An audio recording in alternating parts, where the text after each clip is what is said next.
Everyone.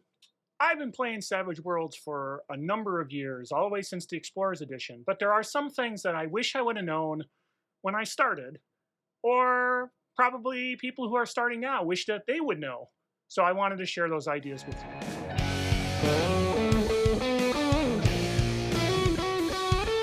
Hey everyone, it's Carl with Tabletop Tango. Look at the bubbles, do the stuff. We'd love your support. We'd love your comments. Obviously, I guess the algorithm likes and comments, so the more the merrier. We also have a podcast now called Mastering the RPG, which we think you might enjoy. That's about generic topics, but still a lot of fun.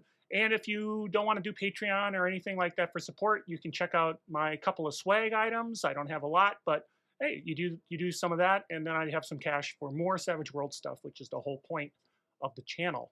So let's talk about some things I kind of wish I knew when I started, or honestly, I kind of did, and I think other people might wish that they know that as they start. The first thing, you don't need a setting to play the game. You can do a lot of different games using just a core book. You don't have to have a setting to make it work. So for example, when I started playing the game, I didn't use a setting. I played the core rule book, and I had a buddy cop kind of adventure where they were fighting off kind of fantasy type creatures that were real, even though people thought they didn't exist. So I had vampires, and I had those sorts of things, and they were all out of the core rule book, as well as the weapons, as well as all the rules and how the players interacted with the world. It all was there. I didn't need to have a setting. And you can get away with not having a setting for very specific things too. For example, let's say you're doing cyberpunk. There's already the hacking there, but if you want to make it more interesting, you can use dramatic tasks with hacking. For cybernetics, if they're basically doing powers, like, increase attribute or something like that, you can leverage the powers to do that. You don't necessarily need to have a fancy setting that defines all that.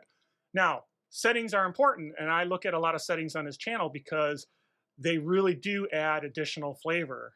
They add setting rules, they add new edges, new hindrances, all that really give you more flavor for what you're trying to do. For example, the after includes a whole bunch of rules on how good equipment is, what's the likelihood of it breaking, how it gets corrupted by the environment. And if that's stuff that's interesting to you, that adds a lot of value. Wise Guys, all about doing that kind of mobster type things, and there's a lot of flavor with the edges and how it's put together. So settings are important. They add a lot of really cool stuff, but you don't have to have them to start playing. Just pick your genre, get your players together, get the core rulebook that everybody can look at, and you're ready to go. Second item. Back when I started Explorers, there really weren't tests as they are now today, or support roles as they are in Suede, but they had things called skill tests that were in combat. But I think the bottom line is what I wish I would have really understood when I started playing is my bad guys can use all the rules to their advantage. I kind of held back a little bit, and the players are special, they're wild cards. So I kind of held back a little bit what the bad guys could do. And now I realize I shouldn't do that, right? You've got exploding dice. People talk about how maybe the game's not deadly enough, or it's too easy to kill off the Game Master characters, the bad guys. Use all the rules. I've said this before in other videos. Take advantage of the rules, wild attacks, support, tests, all that sort of thing. Keep your bad guy away from, undercover so that players can't hit them while they're doing support roles for their minions or doing tests against the players. All sorts of cool stuff that you can do there. Just take advantage of the rules. Something I didn't think about as much as I probably should have when I started playing. Third, this is a big one. I don't know why I put it third, but these are in no particular order.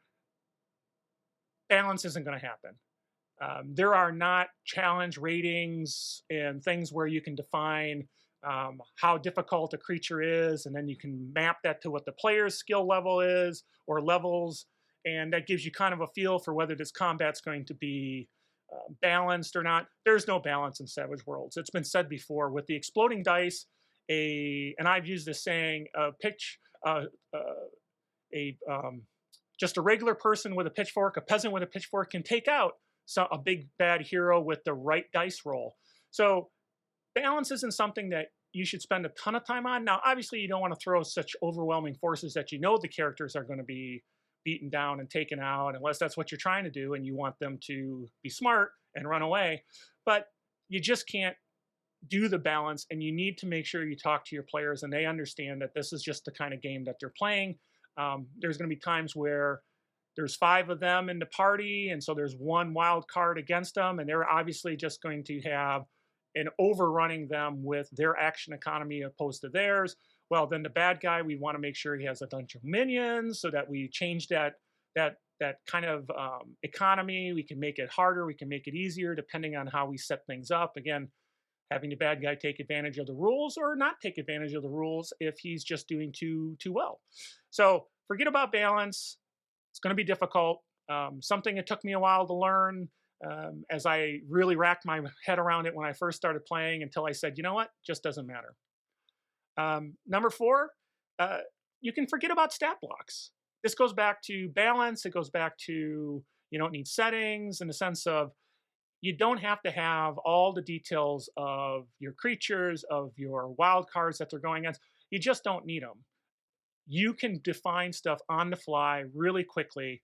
For example, if you've got a humanoid and they're fighting a party and they're an extra, well, you might just say, hey, they got D6 across their attributes. Something that they're good at, they have a D6. Something they're great at, they have a D8. Something that they're super special at, like you run into an NPC scientist, maybe they got a D10 in science. Very easy to do. Just quickly define it. You can add things in fast. You might say, hey, what about edges and sort of special abilities? Just give the bad guys what they need. You don't have to go searching through the book to find out if there is a edge that represents something the bad guy can do. If you want the bad guy to be able to hit the players when they step into his square or step next to him, you don't have to go through and say, oh, is that first strike? Is that something? What is it? He just has it, and it just works. And this is how it works. I've had a lot of bad guys where um, I want them to have things that aren't available. I don't have to go through and find equipment or define equipment that doesn't have evasion capability. It just exists, and I just use it. And I maybe take something that already is out there, like a grenade damage for this special weapon, and that helps me just kind of understand what it is, maybe back off a little bit on the damage because it's not evadable, like a grenade is, and I'm done. I didn't really define edges. I didn't have to define all the skills. And if you're playing and the players do something or try to leverage the NPC in a way that you go, yeah, that is something they should know how to do, then you throw in the D6 or the D4 right at that moment. They don't need to know whether they had the skill to start with or not. They just need to know when the time is right. So again, I don't worry about stat blocks too much anymore, and that makes my life a lot easier, and I can prep quicker too. Um, then another thing I hear on occasion is that Savage Worlds isn't great for theater of the mind. That's the gaming style where you don't have the tactical minis out. It's all description and it's all in the imagination of the players.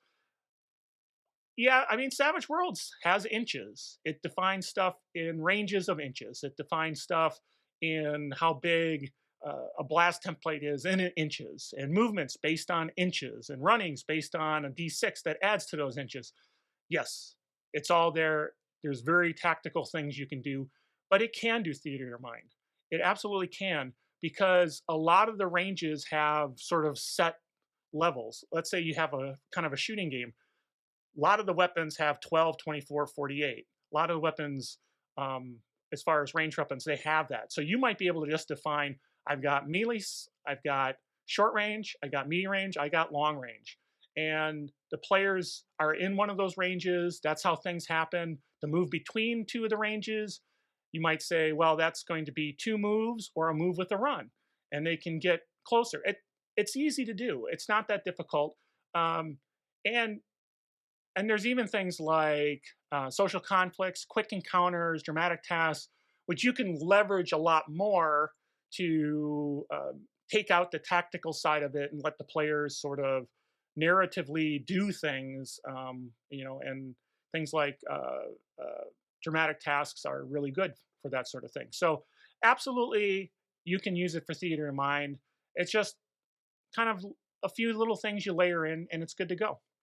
Um, Last thing, really keeping in mind there's some quirky things in the game that you just want to make sure that you remember, leverage properly. For example, skill points costs 2 skill points to go a skill die up once you've already met the tied attribute.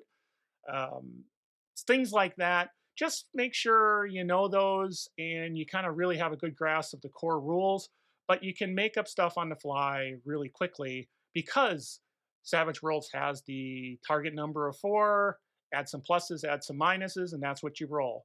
For combat, you're going after parry, you're going after toughness, really straightforward rule set that you can take and you can make rulings on the fly.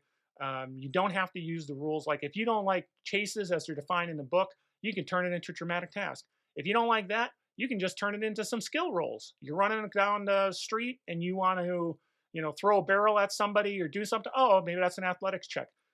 There's multiple ways to accomplish that, and you as a game master can throw that out and just use the basic rule mechanics and forget the adventurers toolkit as much as you want.